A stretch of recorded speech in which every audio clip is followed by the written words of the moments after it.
basebo ne bannyabo twagala okubebaza olw'okujano leero twagala okutwala mu kisago n'okulisayo bannaffe bonna gye twabadde mu nationwide tour.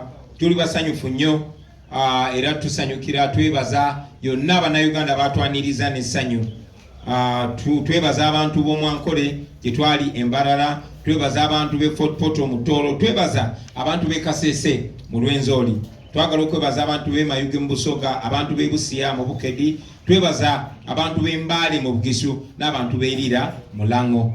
Twagala okwebaza abantu b'e Luweero mu Buganda n'abantu b'e Hoima mu Bunyoro. Twagala n'okwebaza n'amaanyi abantu ba Arua mu West Nile olw'okutwaniriza n'omukwano. Miliyoni ne miliyoni z'abantu basebo ne bannyabo mwalabe batwanirizanga emitwalo n'emitwalo gitwaniriza mu buli kitundu kye tutuukamu. Ennyo bannange mwebalire ddala. Yonna gye twatuuse mwalabe nti abantu batwaniriza n'essanyu nga tebaniriza ffe ng'abantu abazze, wabula nga baniriza message ey'enkyukakyuka, message y'okwenunula, era bakimekize clear tibakoye Museveni ne gavumenti ye ey'ababbi ey'abatemu. Okutwaniza kwaffe kwalaze kyetwogerako titetwogera ffeka wabula n'eggwanga lyonna limiridde naffe. Twagala okukakasa abo bonna gye tutanaba kutuuka titujja batuukako mu ngeri emu oba endala, era mutulindirire tuli mu kkubo tujja.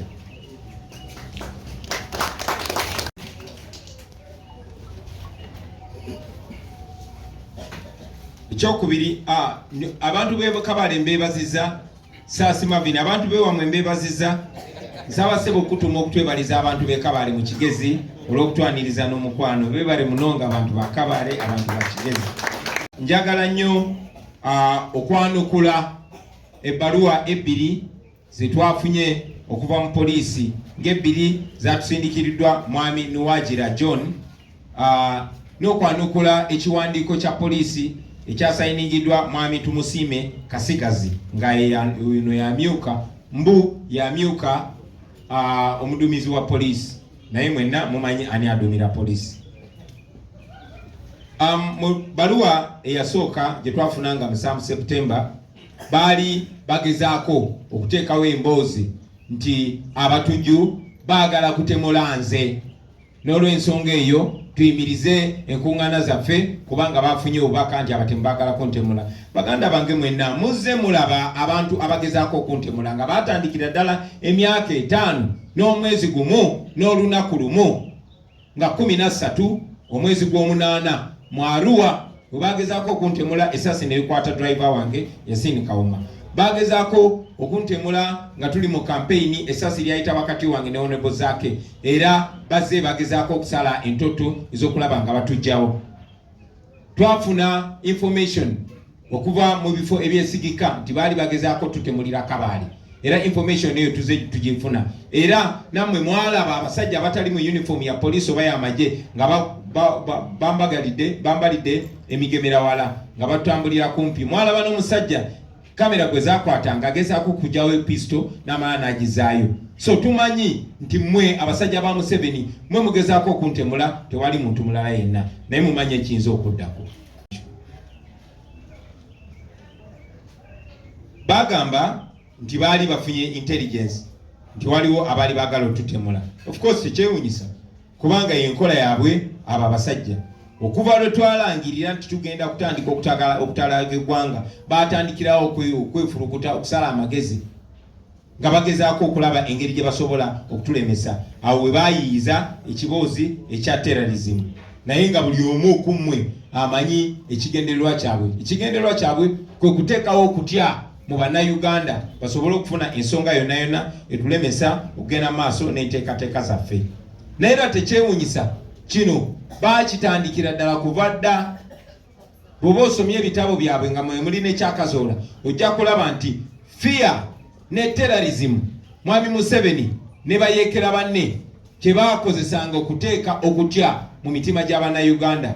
Kyannaku nti tebalina kye bayize era tebalina kye beerabidde. Oluvannyuma lw'emyaka 37 bakyakola ebintu bye bimu. Embuufu nnyo era emanyi obukodyo bwabwe bwonna. So njagala kifuula very clear basebo ne bannyabo nti ffe bwe twawandikira poliisi tetwagiwandikira kugisaba lukusa, nedda twabawandikira kubategeeza kubanga tewali tteeka lyonna mu mateeka ga Uganda litwetaagisa kusaba lukusa poliisi okukola bye tulina okukola. Mu statement ya Mwami Kasigazi yeefudde awera ebikolwa ebiri mu mateeka eby'ekibiina ekyobukulembeze ekiri mu mateeka.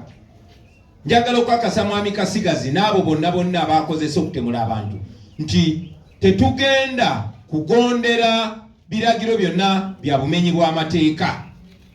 Buli kye tukola kiri mu mateeka era tujagenda maaso nga tukikola. Bwe mba mwagala okutuukiriza ettemu lye mubadde muteekateeka ku bannayuganda, ensi yonna ebatunuulidde, naye tetugenda kugoberera biragiro byonna bya bumenyi bw'amateeka. Njagala okujjukiza Mwami Kasigazi nti talina buyinza kuwera bikolwa biri mu mateeka, bikolwa bya kibiina kya bufuzi ekiri mu mateeka ekiwandiise.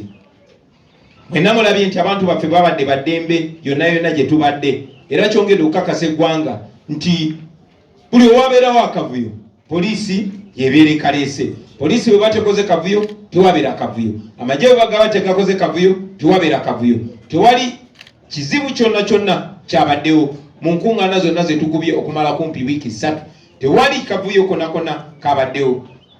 Nabalabye nga bagezaako okwesiba ku accident eyabadde ehoyima, naye eyo purely accident ey'oku luguudo.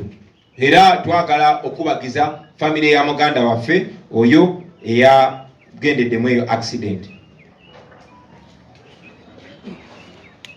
Bayogedde ne ku kyokwonoona traffic n'ekyokusiba amakubo. Okumanya okujjukira nti kyakyewuunyo abantu ate aba blocking enguudo okuvumirira ffe abata blocking enguudo. Muze mulaba Mwami Museveni abaana be n'abo abamulya mu ngalo nga baziba enguudo. Mulaba ne Museveni bulijjo ng'aziba enguudo z'omu kibuga wakati kubanga agenda okuza birthday ye. Mulabye mutabani wa Museveni nga blocking enguudo mu kibuga makati nti agenda kuza birthday ye. Mulabye ne ba criminal abaziba emisango abamanyikiddwa nga ba blocking enguudo nga teri abagambako. Ate poliisi mu kifo ky'okubagambako ate ng'ekuuma bakuumi. Naye ate ffe abakola ebiri mu mateeka poliisi begezaako okwekwasa. Ekyo nno kya buswavu.